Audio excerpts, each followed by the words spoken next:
मैं पूरी खानदान हमारी 7 पीढ़ी में महफिल बंदा। अच्छा, सती सगस तो मेरे दादाजी की डेथ हो गई। पहला एग्जाम है, छोटे से पता है मेरा क्या बनेगा। कई बड़े बड़े सूर में बैठे हैं, कई सालों से बैठे हैं। तो ऐसी उम्र में फील आया या डिस्ट्रिक्ट माइंड हुआ ऐसा कुछ? मेरी हुआ तो फैमिली बैकग्राउंड इतनी अच्छी है नहीं। माइंड तो सब होते हैं, यानी सबको लगता है कि मेरा नहीं होगा, इस भर्ती में नहीं हुआ, मैं किस्मत को दोष दे रहा हूँ। अगर सर मैं कह रहा हूँ मेहनत अगर हद पार होती है ना अकॉर्डिंग, यानी टारगेट मैंने टारगेट को फिक्स कर रखा है। और कोई लोग है कि इतनी आसानी से जॉब मिलती नहीं है, आपको कैसे मिले? ये मेरी इसमें लोगों को ये मेरी मेहनत नहीं दिखती लोगों को। मैं तो फिलहाल सिलेक्शन हुआ तो इसमें लोगों को लगता कैसे हो गया। नमस्कार दोस्तों, स्वागत आप सभी का आज के इस छोटे से इंटरव्यू वीडियो के अंदर। जी हाँ दोस्तों, आज हम आपसे मुलाकात करवाने जा रहे हैं तृतीय श्रेणी अध्यापक मुख्य परीक्षा 2025 के अंदर ऑल ओवर राजस्थान के अंदर 754वीं रैंक जिन्होंने अर्जित की है। लेकिन रैंक से भी ज़्यादा महत्वपूर्ण बात यह है कि छोटी सी उम्र के अंदर, मात्र 19 साल की उम्र के अंदर उन्होंने 2 एग्जाम के अंदर अपनी श्रेष्ठता साबित की है। तृतीय श्रेणी अध्यापक मुख्य परीक्षा L1 के अंदर उनका सिलेक्शन हुआ, साथ ही साथ बैक टू बैक अभी FGO 4th ग्रेड ऑफिसर के एग्जाम के अंदर उनका चयन हुआ है। जी हाँ दोस्तों, हम आपकी मुलाकात करवा रहे हैं दिनेश जी गोदारा फ्रॉम बालोतरा। तो दिनेश जी आइए, आपका स्वागत अपने सेशन के अंदर। स्वागत आपका आज के इस वीडियो के अंदर, हमारे प्लेटफॉर्म के अंदर। धन्यवाद सर, सबसे पहले तो आपका। हाँ जी। और आपने मुझे बालोतरा से यहाँ पर बुलाया है, सबसे पहले तो आपका तहे दिल से धन्यवाद करना चाहूँगा। इतने बड़े मंच पर आपने मुझे बोलने का मौका दिया और मेरे लिए ये गर्व की बात है और ये एक सम्मान प्रतीक है जी। हाँ, थैंक यू सर। ठीक है जी, तो अपना एक इंटरव्यू सेशन स्टार्ट करते हैं। तो सबसे पहले अभी एक बार जो तृतीय श्रेणी अध्यापक मुख्य परीक्षा हुई है उस एग्ज़ाम के अंदर अपन बात करेंगे। दूसरी बात यह है कि छोटी सी उम्र के अंदर आपने जो सफलता हासिल की है, 2 बैक टू बैक सफलता आपने हासिल की है, उनके बारे में चर्चा करेंगे। और आपकी तैयारी के दौरान कई प्रकार के व्यवधान भी आते हैं, बच्चा जो पढ़ता है कई प्रकार के मानसिक परेशानियों को भी सामना करना पड़ता है। उसके दौरान आपने कैसे खुद को मोटिव रखा, तैयारी में आपकी परिवार का सदस्यों का, मित्रगणों का क्या योगदान रहा। और सबसे मेन बात जो बच्चे जानना चाहते हैं वो ये बात कि एग्जाम के अकॉर्डिंग आपने स्वयं को जो तैयार किया, कंटेंट जो पढ़ा, बुक लिस्ट की बात करेंगे, या कितने टाइम के अंदर आपने जैसे 6 महीने की या साल की तैयारी रही थी, ये सारी बातों को अपना चर्चा रहेगी है। तो लास्ट तक आप सारे बने रहें, हम हर एक टॉपिक को यहाँ पे मैं पूरा डिस्क्राइब करेंगे, हर एक टॉपिक को दिनेश जी बारीकी से आपको एनालिसिस करेंगे। सबसे पहले मैं जानकारी चाहूँगा इनके परिचय के बारे में। दिनेश जी थोड़ा अपना सामान्य परिचय बच्चों को दीजिएगा कि आप कहाँ से हो, गांव कौन सा है? मैं सबसे पहले राजस्थान के बालोतरा जिले के कल्याणपुर तहसील के छोटे से गांव गोदावास से हूँ। अच्छा जी। और मेरी प्राथमिक शिक्षा ही मेरे गाँव गोदावास में हुई। पहली से 5वीं क्लास तक मैं राजकीय प्राथमिक विद्यालय मोनोनोम ढाकी मेरे गाँव के जस्ट यानी थोड़ी दूर थी, लगभग 500-600 मीटर। तो छोटा था तो भैया के साथ चला गया और 5वीं तक स्कूल थी। उसके बाद मेरे ताऊ जी के लड़के वगैरह वहाँ दूसरे स्कूल में पढ़ते थे प्राइवेट। तो मैं क्या शुरुआत में बदमाश था, शुरुआत से बदमाश था, यानी पढ़ता नहीं था, खेलता कूदता, आपस में लड़ाई वगैरह। तो पापा ने सोचा कि ऐसे बच्चा बिगड़ जाएगा, तो मेरे को भेज दिया प्राइवेट स्कूल। वो स्कूल थी 8वीं तक, वहाँ से 8वीं पढ़ाई पूरी करी। फिर ताऊ जी के लड़कों ने कल्याणपुर ज्वाइन किया, लक्ष्य ज्योति उच्च माध्यमिक विद्यालय। तो 9th से 12th वहीं पर हो गई। 9वीं और 10वीं में था कोरोना की वजह से न तो कुछ पढ़ पाए, न कोई पढ़ाई का पता था। यानी 10th तक तो हमने पढ़ाई का कुछ मतलब ही नहीं, थोड़ा बहुत पढ़ते थे, बस एग्जाम में हो जाएगा कि हाँ टेस्ट में 0, 1, 2 नंबर ही आते थे, इतना कुछ था नहीं। घर वालों को लगा कि बच्चा पढ़ेगा नहीं, बिगड़ जाएगा। 11th में आया तो मुझे पढ़ाई का वास्तव में मालूम चला कि हाँ पढ़ाई रियल में ये होती है। तो 11th में मेरे 97% है और 11th सही ढंग से पास हुई। सब्जेक्ट आपका? मेरा सब्जेक्ट आर्ट्स था सर। ठीक है जी। हाँ, तो आर्ट्स बैकग्राउंड था। तो 11th में 97% तो अपने आप में जोश है। अब क्लास में 7वां स्थान लगा, कम से कम 100 स्टूडेंट थे, उसमें मेरा 7वां स्थान लगा। तो मुझे जोश है कि यार मैं पढ़ सकता हूँ, मेरे अंदर वो एबिलिटीज है। हाँ जी। तो इसके चक्कर में 12th हुई। 12th में मेरे 91% बने थे। अच्छा जी। तो एक बार तो क्या है कि हमारे उस साइड माहौल बनाया जाता है कि 91% बच्चा बने, बच्चा होशियार है, इसको सिविल सर्विसेज में जाना चाहिए। जोरदार तरीके से माहौल बनाया जाता है कि इसको RS की तैयारी करनी चाहिए। मुझे बहुत से लोगों ने कहा कि दिनेश पैसे तुम्हारे पिता खर्च नहीं करेंगे, तुम हम कर लेंगे। बट वास्तव में ये बातें रियल में तो गलत ही होती है, बट माहौल बनाया था। मैं उस जाल में फंसा ही नहीं। बाकी बहुत से लोग हैं, मुझे पता है कि मेरी फैमिली बैकग्राउंड इतनी अच्छी है नहीं। हम पिताजी खेतीबाड़ी का काम करते हैं, साथ में थ्रेसर और कंपेन है, वो जालोर साइड वहाँ पर सीजन आती है तब जाते हैं। अच्छा। वहाँ तो 12th हुई। 12th में आपकी खेती करते हैं? हाँ, खेती बाड़ी करते हैं और साथ में ट्रैक्टर और कंपेन है। जब भी फसल आती है ना जालोर साइड, मूंग रायडा, तो उससे ट्रैक्टर लेकर जाते हैं। कंपेन का काम? हाँ, कंपेन का काम है। तो फिर 12th हुई। 2023 में 12th होने के बाद हम 2000 मेरे फरवरी 2025 में तृतीय श्रेणी अधिक भर्ती परीक्षा 2023 का एग्जाम था। उसमें मेरे मामा के लड़के थे, 2 थे, दोनों सगे भाई थे और दोनों का भी सिलेक्शन होगा। तो फिर उन्होंने मुझे कहा कि दिनेश तुझे बीएसटीसी करनी चाहिए। मैंने उन्हीं की बात मानी थी, क्योंकि 2 थे, वो भी छोटे थे, मेरे उम्र के 19-20 साल के थे, तो मैंने उनकी बात मानी। फिर मई 2023 से मैंने यानी कंपटीशन लेवल फील्ड में कंपटीशन प्री बीएसटीसी की तैयारी स्टार्ट करी। मतलब आपका 2023 के अंदर +2 आपकी हो गई थी ना? हाँ 2023 के अंदर। 2023 में 12th होगी, मार्च अप्रैल में एग्जाम हो गए। फिर मई से मैंने इस कंपटीशन की एग्जाम में पहला कदम रखा था। ये अपनी बात हुई +2 की। हाँ। और आपके घर से कोई परिवार से नहीं, पृष्ठभूमि में से कोई जॉब में हो? मैं पूरी खानदान, हमारी 7 पीढ़ी में मैं पहला बंदा हूँ। अच्छा, ये बहुत बड़ी उपलब्धि है जी आपकी। हाँ, तो हमारे इतना वो पढ़ाई वाला है नहीं पापा जी जैसे आपने बताया खेती करते हैं, तो आप कितने भाई बहन हो? हम 2 भाई हैं, 2 भाई, बहनें नहीं हैं। दूसरे भाई आपके छोटे बड़े? बड़े, वो तैयारी कर रहे हैं? हाँ वो भी तैयारी कर रहे हैं। ठीक है। तो जैसे आपने बताया कि परिवार के बारे में बताया आपने, जैसे +2 करने के बाद में आपकी आगामी जो जॉब के बारे में, आगामी जो आपकी तैयारी के बारे में आपकी जो विजन क्लियर किया, वो बड़ी भूमिका किनकी रही? वो थी मेरे मामा के लड़के की। अच्छा जी। और 3 लड़के, एक जगदीश, विकास और जितेंद्र। उसमें 2 का सिलेक्शन हो चुका है 2023 वाली भर्ती में, और एक तैयारी कर रहा है। यानी परिवार के बाद मुझे सबसे ज्यादा सपोर्ट उसी ने किया था। मैं रोजीना कॉल करता कि अब क्या करना चाहिए, अब एग्जाम में कैसे हैंडल करना है। मुझे पहले फर्स्ट बार तो उम्र भरनी नहीं आती थी कि उम्र कैसे, हमने किया कि वो 12th तक ऐसे क्वेश्चन आते नहीं है, बिल्कुल राइटिंग वाला आता है। तो ऐसे ही तो फिर लगा कि डर लग रहा है कि उम्र कहीं गलत ना भरते हैं। बहुत से स्टूडेंट है जो 20 चीज में उम्र वाली गलती करते तो हैं। उन्होंने आपको प्री बीएसटीसी का सजेशन किया? हाँ, मामा के लड़के ने फिर भी मैंने तैयारी की, और लगभग मैं मई 2023 से तैयारी स्टार्ट की थी। 28 अगस्त को बीएसटीसी एग्जाम हुआ, और उससे पहले 27 अगस्त को मेरे दादाजी की डेथ हो गई। हाँ, तो फिर मुझे लगा कि इस साल तो नहीं होगा अपना। धक्का लगा? धक्का जोरदार लगता है सर। अगर ज्यादा जिस बंदे के साथ अपन ज्यादा बैठते हैं, उठते बैठते हैं, मेरे लिए तो मेरे दादाजी सब कुछ थे। परिवार के सदस्य भी रहे हैं, एक बटवृक्ष का काम किया उन्होंने। हाँ, तो फैमिली साथ सबसे ज्यादा अगर मेरी बनती थी तो वो मेरे दादाजी के साथ थी।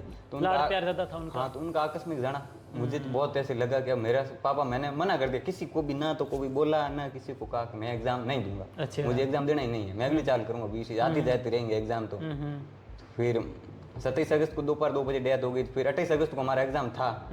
वाह, तो फिर उस रात को नींद तो किसको आवे? एक दिन पहले ही? हाँ, तो उस रात नींद तो किसको आवे? दिमाग खराब था, सर दर्द था, ना कोई चाय वगैरह, भूखा प्यासा, वैसे ही एग्जाम देने गया। और उस वक्त मेरे मामा के लड़के ने मुझे कॉल किया, इतना शानदार तरीके से समझाया कि दिनेश ये करना है, वो करना है, ऐसे ऐसे घोड़े भर के आना है और घबराना मत। वाह, भगवान का आशीर्वाद रहा। बीएसटीसी में मेरे से 802 मार्क्स थे और बीएसटीसी मेरी क्लियर हो गई फर्स्ट टाइम में। इंसान टूट जाता है ऐसी परिस्थितियों में। तो मामा जी के लड़कों की मैं बहुत बड़ी वास्तव में दाद देता हूँ कि उन्होंने आपको मोटिव किया, करे रखा, आपको अच्छी गाइड उन्होंने किया आपको। हाँ, वो भी उनकी भी मेरे जैसी स्थिति हुई ना, ऐसी की स्थिति मेरे मामा के लड़कों के साथ हुई है। उनकी एग्जाम से 10-15 दिन पहले मम्मी की डेथ हो जाना। ओहो। तो मेरे तो क्या दादाजी बूढ़े थे, फिर भी मुझे इतना नहीं था कि पापा है, सब कुछ मुझे समझाए, पर उन्होंने समझाने वाला उसकी मम्मी थी। तो वो उस परिस्थिति से गुजरे हुए थे, उन्हें पता था कि इस बच्चे को कैसे हैंडल करना है। तो मैंने उनकी बात मानी और उनके अकॉर्डिंग मेरा बीएसटीसी नंबर आ गया। बीएसटीसी नंबर आ गया? कहाँ पे मिला? हाँ, मुझे कॉलेज मिली झालापाटन, झालावाड़। और वहाँ पर रेगुलर कॉलेज की, क्योंकि सेकेंड ईयर में ज़्यादातर जाना पड़ता नहीं है। फर्स्ट ईयर में भी मैं रहा 2-3 महीने, लगभग जितना कॉलेज जाना पड़ता था मैं कॉलेज रेगुलर गया। चलो ये हाँ। अब जैसे आपने प्री बीएसटीसी कर ली, प्री बीएसटीसी के बाद में जैसे बीएसटीसी के दौरान तैयारी की जो आपकी प्लानिंग बनी, हाँ, जैसे कम्पिटिटिव एग्जाम की है, जैसे टीचर भर्ती के बारे में, वो कब से आपने स्टार्ट किया? वो मैंने बीएसटीसी नंबर आने के बाद जी। मैं ओनली विजन तो मैंने 3rd ग्रेड ही रखा था, यानी 3rd ग्रेड को मानते हुए अन्य भर्ती की तैयारी की। यानी ऑल ओवर मुझे मैंने 3rd ग्रेड की दिखा दी कि इसमें ये सिलेबस है, इसके अकॉर्डिंग यानी टारगेट मैंने 3rd ग्रेड को फिक्स कर रखा था। जी, बीएसटीसी के दौरान ही? हाँ, बीएसटीसी के होने के बाद जस्ट अच्छा, बीएसटी नंबर आ गया, कॉलेज अलर्ट हो गई, वहाँ गया और फिर मैंने किसी संस्थान से ऑनलाइन कोर्स लिया था। जी जी। और कोर्स लेने के बाद साथ साथ नोट्स बनाते गया। ठीक है। और ये सब पर चलता रहा फरवरी 2025 तक। 25 तक, ठीक। फरवरी 2025 में हुआ था रेट प्री का एग्जाम। ठीक है। प्री का एग्जाम हुआ और उससे पहले मेरे हिसाब से दिसंबर 2024 से 4th ग्रेड का नोटिफिकेशन आ चुका था। हाँ। और उस भर्ती का राजस्थान में वो फर्स्ट भर्ती थी जिसका शुरुआत से लेकर एंड तक माहौल बना रहा है। राजस्थान नहीं, इंडिया में ही। हाँ, इंडिया में ट्रेंडिंग भर्ती, अभी तो ट्विटर ट्रेंड भी जोरदार रहा था सबसे ज्यादा। हाँ, तो सबसे ज्यादा ट्रेंडिंग भर्ती थी 4th ग्रेड। और माहौल बनाया गया कि ये भर्ती इस भर्ती में नहीं लगे तो मतलब एक प्रकार से ऐसी भर्ती थी कि हर कोई व्यक्ति वहाँ पे थोड़ी मेहनत करके जॉब सिक्योर कर सकता है। हाँ, और उस भर्ती में कट ऑफ भाई जाने का कारण ये रहा कि इस भर्ती में कोई चूकना ही नहीं चाहता है चूकना नहीं चाहता था कि ये। मुझे ये करनी है। प्रतिष्ठा का सवाल भी हो गया। हाँ, प्रतिष्ठा के सवाल की यार 54-55 हजार भर्ती में नहीं होगा तो फिर हर कोई ताने मारेगा। हाँ, इतनी कंपटीशन के लेवल में आई गए तो ये भर्ती 53,000 वाली नहीं निकली तो क्या फिर करें? आपने टारगेट उसको किया। हाँ, तो फरवरी 2025 पात्रता होने के बाद मैं पात्रता से पहले किया कि मेरे मेथड साइकोलॉजी वगैरह स्ट्रॉन्ग थी, वो मैंने पहले सिलेबस थर्ड ग्रेड का मैंने 2-3 बार कर दिया पात्रता से पहले, से कर दिया। वो मेरी तैयारी लास्ट समय में काम ठीक है ठीक है। फिर फरवरी एग्जाम होने के बाद फोर्थ ग्रेड की तैयारी स्टार्ट करी और फोर्थ ग्रेड में मैथ्स, इंग्लिश और हिंदी ज़्यादा आई और वो मैंने स्ट्रॉन्ग हो गई थी वो ऐसे मेरी, और जीके तो मेरा स्ट्रॉन्ग था ही। और फोर्थ ग्रेड का एग्जाम होता 19 सितंबर 2025 को। 25 को हुआ 19 सितंबर मेरी सेकंड शिफ्ट थी और 19 सितंबर के एग्जाम होने के बाद मैंने वापस थर्ड ग्रेड को किया कि अब लॉक थर्ड ग्रेड को किया जाए। जी जी। और उसके बाद बीएसटी सेकेंडरी के एग्जाम हो गए। फिर 22 अक्टूबर को मैं वापस जोधपुर गया जी।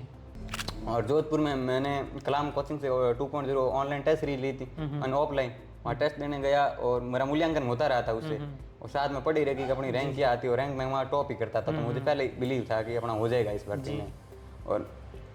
और फिर 17 जनवरी को थर्ड ग्रेड का एग्जाम हुआ और अब रिजल्ट आया तो उसमें अच्छा ये रही सर, मैन तो यही रहा प्रोसेस। अब चलो आपने जो जर्नी के बारे में बताया है कि प्लस 2 के बाद में जैसे बीएसटीसी के दौरान तैयारी का है, पात्रता का भी है।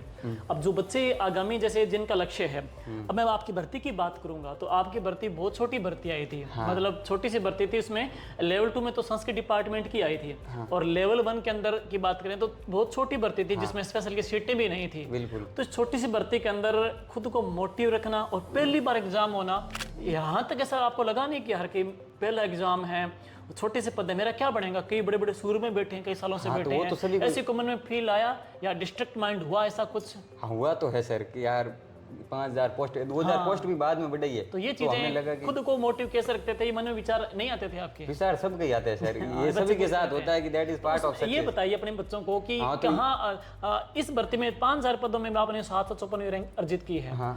आगामी भर्ती जो अभी स्टाफिंग पैटर्न के बाद में तकरीबन 25-28 हजार प्लस तृतीय श्रेणी की भर्ती आ रही है। तो आपका ये वीडियो उन बच्चों में भी एक बूस्टर का काम करेगा। तो बताइए कि आपने इस छोटी सी भर्ती के अंदर खुद को मोटिव कैसे रखा? सबसे पहला सवाल तो ये बनता है, तैयारी उसके बाद की बातें हैं। हाँ, तो मोटिवेट तो ये है कि अपने फैमिली सबसे पहले, परिवार का मोटिवेट सबसे पहले ही होता है। मुझे पता था कि मेरे परिवार की स्थिति ये है, अगर मैं नहीं पढ़ा तो मैं इतनी सुधार ही नहीं पाऊंगा। जैसे इन्होंने बताया कि परिवार में पहले ही मेंबर है जिन्होंने गवर्नमेंट जॉब में गए हैं, तो ये उम्मीदें भी हो गई। उम्मीदें हो गई। अब मेरे से कितने लोग इंस्पायर हो गए, मोटिवेशन मिलेगा, यार उस बंदे ने कर दिया तो हम क्यों नहीं करें। तो मेरे लिए तो गर्व की बात है कि मैंने मेरी फैमिली में नाम किया नहीं बल्कि मेरे गाँव और समाज दोनों का नाम किया है। तो मैं तो आने वाले सभी बच्चों को ये कि 27 एंड 28 स्टार्ट में भर्ती वैकेंसी आएगी और इस बार आपको हमारे जैसे मायूस नहीं होना कि 5,000 पद, इस बार भर्ती जोरदार आएगी और ज्यादातर 15 से 20 हजार पोस्ट आएगी लगभग, अप्रोक्सीमेट माने तो दोनों को मिलाकर 25। मेरे ख्याल से पद में एक बार जिस बंदे की लगन हो, एकाग्रता हो, तो पद मायने भी नहीं रखते। पद वहाँ वैसे तो लोगों का 54,000 में भी नहीं और लोगों को 5,000 में भी हो गया, ऐसे बच्चे भी हैं। हाँ, ऐसे बच्चे भी है जिसका आरएस में हो गया और फोर्थ ग्रेड में नहीं हुआ, ऐसे बच्चे भी हैं। ऐसे बच्चे भी है जिसका थर्ड ग्रेड में टॉप रैंक के साथ हुआ, फोर्थ ग्रेड में लाखों चली गई। तो जिद, जज्बा, जुनून का होना बहुत जरूरी है, बहुत जरूरी है।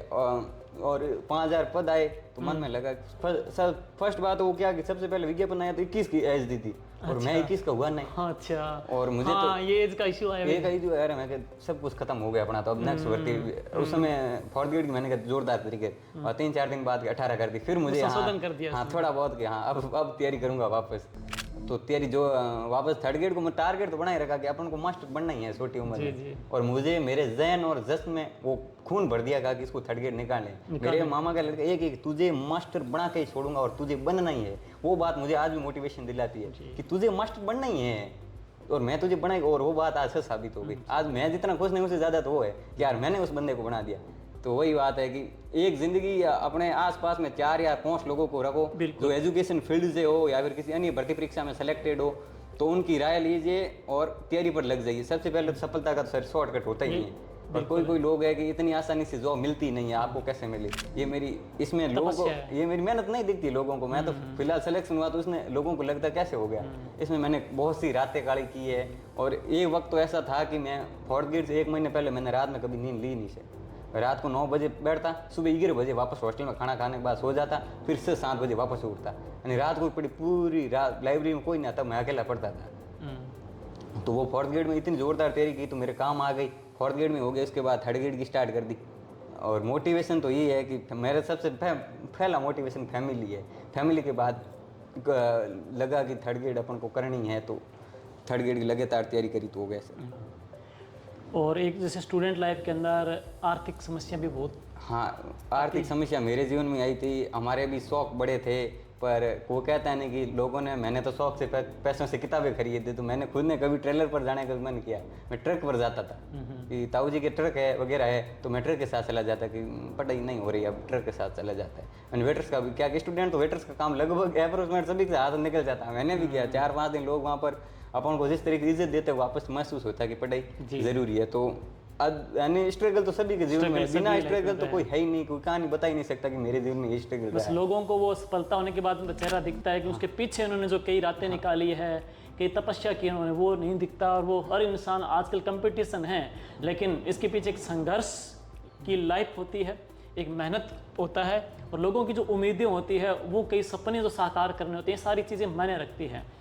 तो अब अपने मेन मुद्दे के ऊपर आते हैं। मेन जो पॉइंट अपना आता है, जो बच्चों का आगामी जो टारगेट है तृतीय श्रेणी अध्यापक मुख्य परीक्षा का।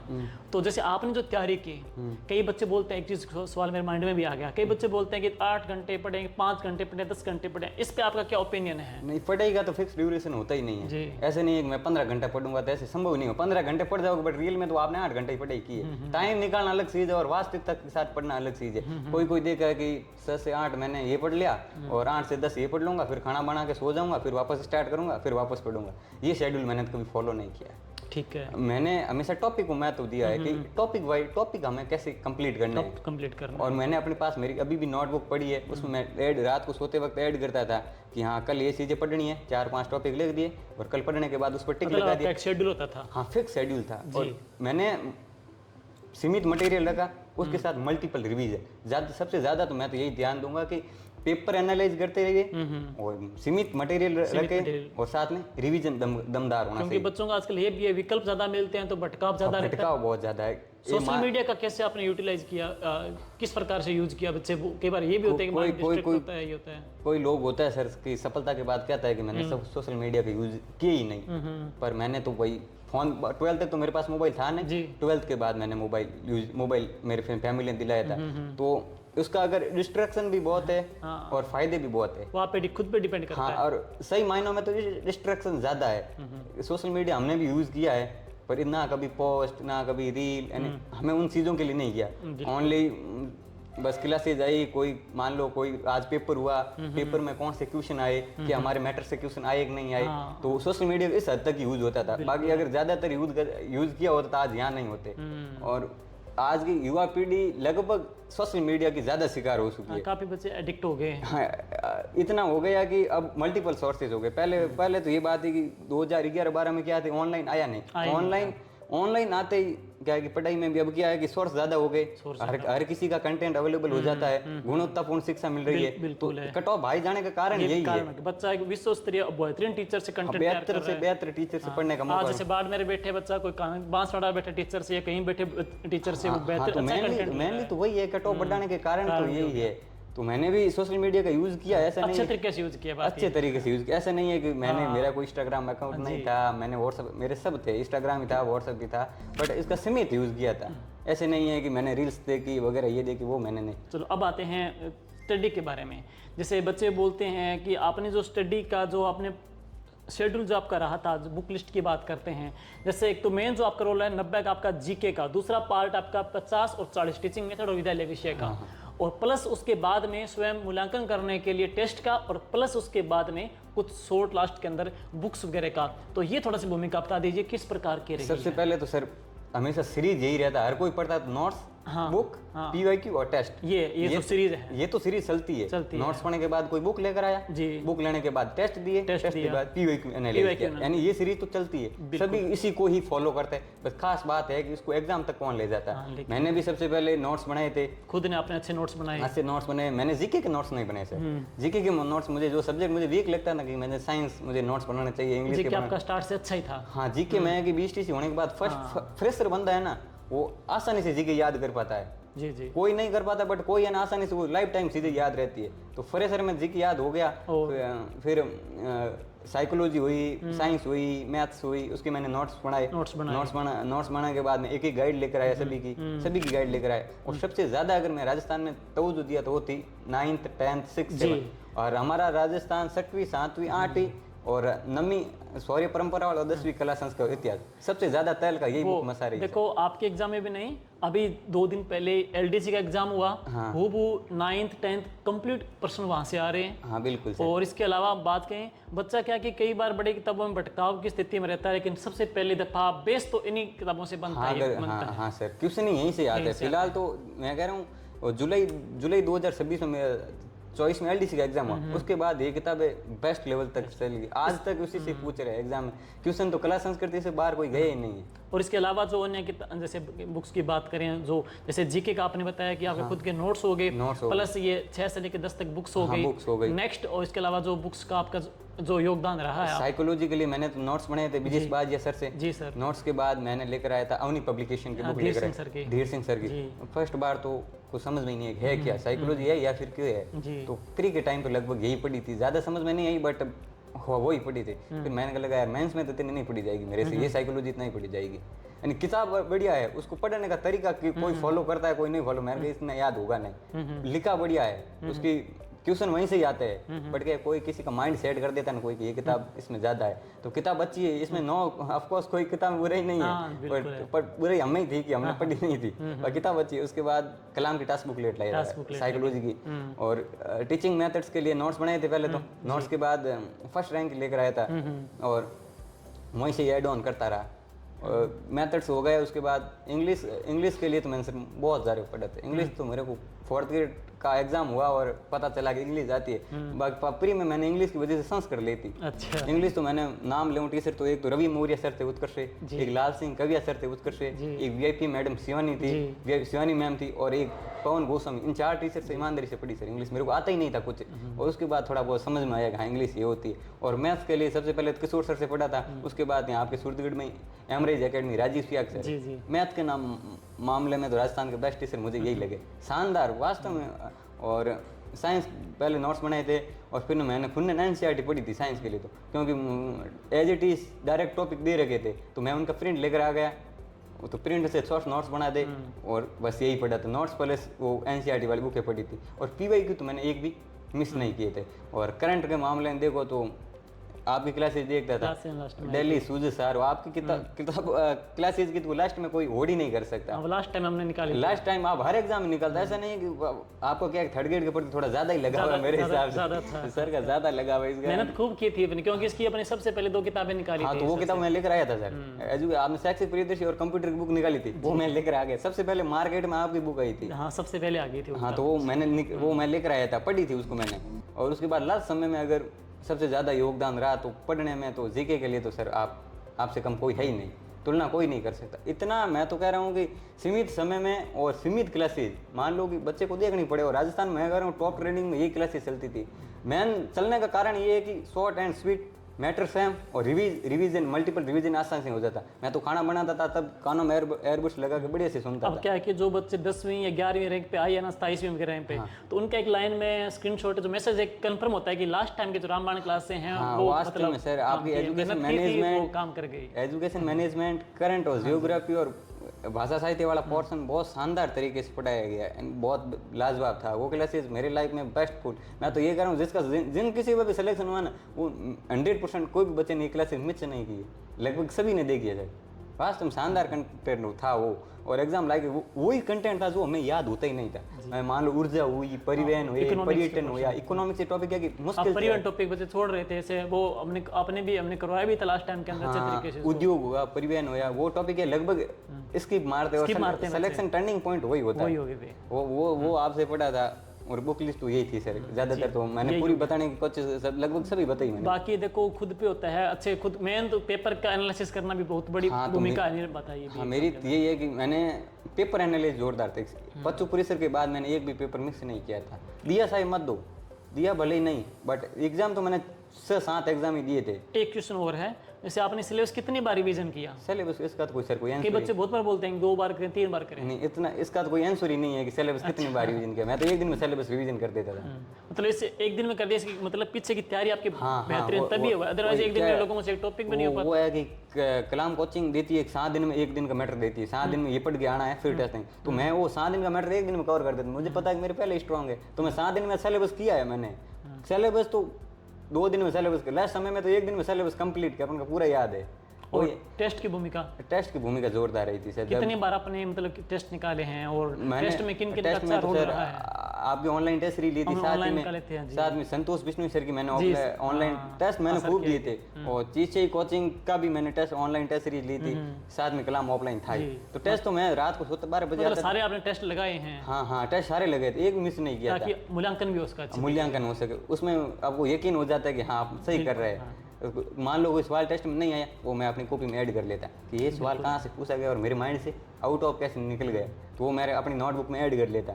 और टेस्ट सीरीज ऐसा नहीं है, टेस्ट सीरीज तब होता है कि जब मान लो 12 बजे लाइब्रेरी से आया, फिर 2 घंटे मैं और मेरा दोस्त दोनों टेस्ट देते थे, आपस में मूल्यांकन कर, तेरे कितने क्वेश्चन राइट हो रहे हैं, मेरे कितने राइट हो रहे हैं। मैं हमेशा उससे आगे रहता था पढ़ने में, वो होशियार था। वो बोलता है कि दिनेश तू यहाँ पर जितना ज़्यादा मार्क्स लेगा उतना तू एग्जाम में नहीं कर पाएगा।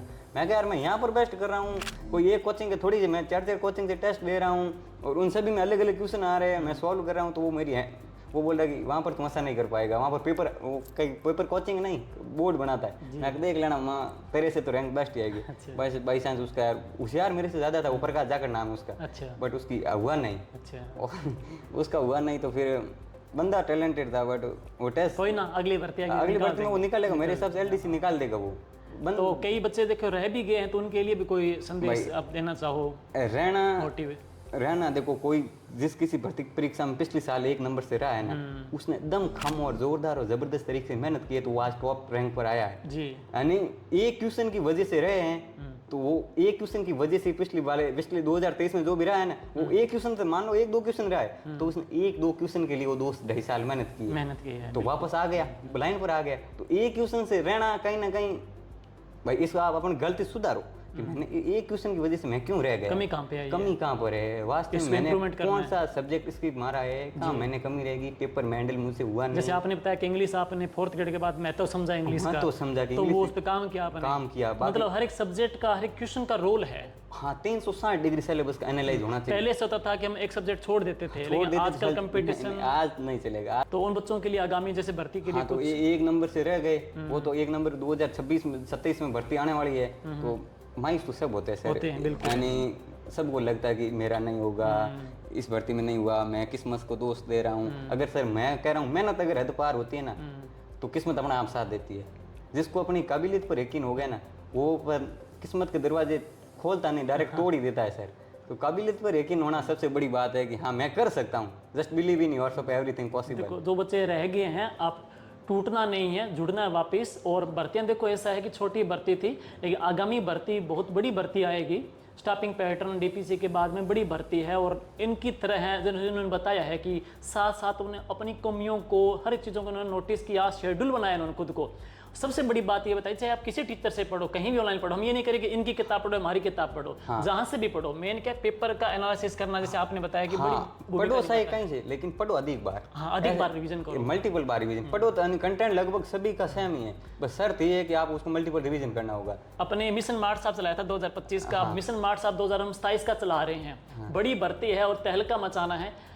16 जुलाई से टेस्ट स्टार्ट करें अपने, ताकि अपने अभी से काम करेंगे लास्ट टाइम तक। ये सबसे सर अच्छा काम किया कि अभी क्या है कि 3rd ग्रेड होने के बाद एक बार क्या है कि बच्चे थोड़े से टूट जाते टूटना नहीं हैं, है, निराश भी हो गए बच्चे। टूटना नहीं है आपको, मैं तो यही कह रहा हूँ, टूटना नहीं है। अगर आगे से जबरदस्त मेहनत करोगे ना तो आप इसमें क्या अलग से अलग वैकेंसी निकाल पाओगे। क्या पता भगवान का कुछ अच्छे के भगवान लिए ने लिखा हो। अच्छा लिखा है सर, हर किसी को फर्स्ट बार में सफलता नहीं मिलती जी, है, जी। वो क्या गॉड गिफ्टेड होता है जिसको मिल जाती है। बाकी अगर इस बार टूट गए हो तो टूटने से नुकसान आपको ही है। अक्सर मैं देखता हूँ इंस्टा पे आप अच्छी मोटिवेशन लाइन डालते हो, तो बच्चों को 2 लाइन बताइए मोटिवेशनल तौर पे। मोटिवेशन तो ये है कि एक सरसो कवि है, मेरे को लाइन याद रही कि नित्य नवी आफतरा खरीदार बनिया बैठा हाँ, कदई कदई तो यहाँ लागे कि धरती माते फार बनिया बैठा हाँ, ये नौकरी थू कहीं कहीं सुडासी बैरण, माँ बापन छोड़ लोगार घर में किराएदार बनिया बैठा हाँ, किराएदार बनिया बैठा है। धन्यवाद। वही है। तो इसमें क्या है कि हम शहर से दूर रहे हैं, खुद खाना बना रहे हैं, तो मोटिवेशन तो अपने आप ही मिल जाता है। और जो 1 नंबर से रह गए, क्या पता अगली बार किस्मत ने हमारा साथ दिया और हम महाराज तक से पहुंच सकते हैं, क्या पता ऐसे ही निकल जाए। यानी हारोगे तो फिर पीछे जाओगे, जो मैदान में खड़ा होगा वो जीतेगा। वो यानी कि वक्त आने पर सबसे ऊंचा, सबसे लंबा और सबसे अधिक मैं ही ऊंचे कूदूंगा। तो वही है कि मेहनत, समय जिसका आता है ना वो सर समझ जाता है। पावरफुल व्यक्ति नहीं, पावरफुल समय होता है। जब आपका समय आ गया अपने आप हो जाएगा, बस इंतजार करना है उस दिन। यानी 1 दिन से नहीं होता, बस उस 1 दिन के लिए करना। 1 दिन से कुछ भी पॉसिबल नहीं है, बस 1 दिन तो होगा, बस उसी दिन के लिए हमें मेहनत करनी है। तो वही है कि मैं तो कि युद्ध नहीं है जिनके जीवन में वो बड़े अभागे हैं, या तो प्राण को त्यागा होगा या रण छोड़कर भागे होंगे। तो वही है कि जिसने एग्जाम फाइट किया तो उसने मेहनत की है, और आपने रन छोड़ के भागे। अभी 1 नंबर से रह गया यार, इस भर्ती में मैं 1 नंबर से रह गया, अब आगे मैं क्या करूं, मायूस हूँ, दुखी हूँ, फैमिली सपोर्ट नहीं कर रही है, ये कंडीशन है, वो है, बहाने बनाओ तो 1000 बहाने। परिस्थितियां हर इंसान की लाइफ में होती है, संघर्ष हर इंसान की लाइफ में। हाँ वही तो, अगर अब टूट गए, अब क्या टूट सब है, क्या इस भर्ती में रोना आ जाता है सर। मैंने देखा है लोग रो जाते हैं, मानते हैं। हाँ तो वो sir that is part of success. अगर आप इस भर्ती में रो गए, रह गए, तो मेरा तो यही है कि टूटो मत, मजबूत बनो, किसको सुनाएंगे? हाँ किसको सुनाओगे आप, मेरी बात सुनो। फैमिली आपको सपोर्ट करेगी, बेटा कोई नहीं, इस भर्ती में नहीं हुआ ना, तेरी अगली वैकेंसी में हो जाएगा। फैमिली कभी नहीं मना करेगी यार, कभी नहीं मना करेगी, बेटा अब होल्ड कर दे, तेरा पापा हमेशा उम्मीद जिंदा रखनी है। उम्मीद की हौसले के तर्कस में कोशिश का वो तीर जिंदा रख, हार जाए जीवन में सब कुछ लेकिन फिर से उठने की उम्मीद जिंदा रख। तो उम्मीद सबसे बड़ी चीज़ है, अगर उम्मीद लगाओगे ना सब कुछ हो जाएगा। ठीक है। अब टूटा है तो साथ देने वाला तो है नहीं, कोई नहीं है इस दुनिया में, आपकी फैमिली के अलावा मेरे हिसाब से कोई नहीं है। 4-5 लोग हैं, आपको गाइडेंस लो प्रॉपर कि यार मेरा ये इसमें रह गया हूँ, क्या करूँ आगे, तो आपको सही राय देंगे कि दिनेश तूने, मान लो मगर नहीं होता मैं गाइड लेता, ये नहीं है कि मैं हार मान लेता छोड़ देता, ऐसा था नहीं, मैं खुद गाइड लेता कि यार जगदीश मेरा इसमें रह गया, क्या कमी रहेगी, तुम कुछ बता सही, क्या मैंने गलती की है। हाँ तो वो जवाब बताएंगे, दिनेश तूने यहाँ गलती की है, वो करती, तो आप हमें किसी से पूछो कि हाँ मैंने इस सब्जेक्ट मेरा यार जीके बड़ी बेस्ट था, बट यार मैं साइकोलॉजी नहीं कर पाया यार, उसमें ऐसे क्वेश्चन आ गए, तो वो आपके लिए थोड़ी आए ना, वो राजस्थान के 2.5 लाख स्टूडेंट के लिए थे, तो वो सभी कम बैक तो वापस करना ही होगा जी। हाँ तो क्योंकि औकात क्या है वो हम बताएंगे, समय का इंतजार करो, बसंती को छोड़ो, हम गब्बर को भी नसाएंगे। ठीक है जी, आपका बहुत बहुत है। हाँ। और जो भी आपके सवाल वगैरह हो आप पूछ सकते हो कमेंट में। बाकी इन्होंने छोटी सी उम्र के अंदर ये एक प्रेरक इंटरव्यू, मुझे पूरा उम्मीद है आगामी भर्तियों के लिए आपके बहुत काम करेगा, एक प्रकार से आप में उत्साह और बूस्ट भर देगा। थैंक यू आपका। तो लास्ट समय में तो ये ही कहना चाहूँगा कि सीमित मटेरियल, मल्टीपल रिवीजन, टारगेट एक और मेहनत 101%। इसमें कोई दौरा नहीं है कि मैं मेहनत नहीं करूँ, मेहनत का कोई शॉर्टकट नहीं है। और सबसे पहले तो आपके पास सीमित मटेरियल होना चाहिए, मल्टीपल रिवीजन होना चाहिए, और गोल को फिक्स कर दो, बस मेहनत करते रहो, 101% सिक्योर मिलेंगे। और आपको भी मौका मिलेगा राकेश जी जहांगीर से मिलने का। तो मेरा तो सपना था कि मैं भी किसी बड़ी संस्थान से मिलूं या फिर नहीं मिलूं सर, ये मेरा सपना ड्रीम था कि यार मैं भी कभी इंटरव्यू दे पाऊँ, तो ये पूरा हो गया। तो आपका भी ज़रूर राकेश सर का मान और सम्मान, वास्तव में मुझे बहुत अच्छा लगा यहाँ पर आकर। तो आप GK with Rakesh Jahangir sir के यूट्यूब चैनल को जरूर सब्सक्राइब भी कर देना, लास्ट समय बहुत जोरदार कंटेंट मिलेगा। वास्तव में इन सर में दम है, रियल में बात कर रहा हूँ। जब आप यहाँ पर आओगे ना तो आपको महसूस हो जाएगा कि वास्तव में सर की कोचिंग भी बेस्ट है और सर अपने आप में बेस्ट ऑफ बेस्ट है। धन्यवाद सर। ठीक है।